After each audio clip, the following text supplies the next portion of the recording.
Chess is about checkmating the king.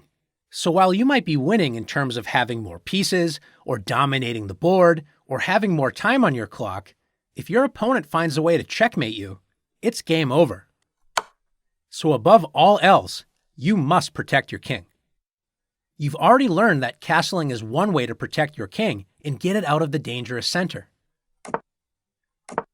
Even after you have castled, you need to keep your king safe. Let's take a look at some examples of king safety. In this position, black is in danger of being checkmated. Notice the weak dark squares around the king. White is ready to play queen g7 checkmate on the very next turn.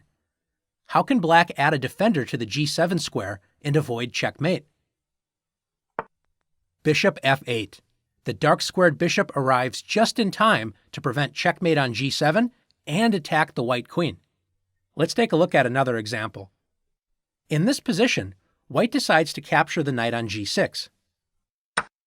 Black does not want to allow white to win a piece for free, so black should recapture the bishop.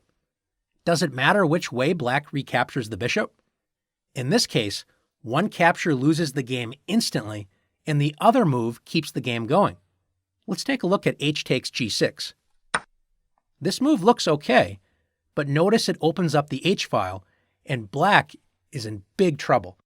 There are two pieces of white's, the queen and the rook, lined up on the h-file, and now that the h-file is wide open, checkmate is delivered on the very next turn. Let's take a look at the other capture and see if that would have been better. Black could have played f takes g6. Notice this doesn't open up any lines of attack against the black king, and also black's knight is protecting the pawn on h7, so the queen should not capture that pawn. Let's take a look at one more example together. In this position, black is threatening checkmate on the very next move with queen takes h2. How can white prevent this checkmate? Well, white could capture the knight with the queen, but that would result in white losing a queen for a knight, not a good trade. In general, it is important to keep your pawns directly in front of the king, but sometimes you have to move a pawn forward in order to keep your king safe. In this case, the best move is to play h3. This blocks the queen and knight's attack on the h2 square, and it threatens to capture the knight. Now that you've learned the importance of king safety, it's your turn to practice keeping your king safe.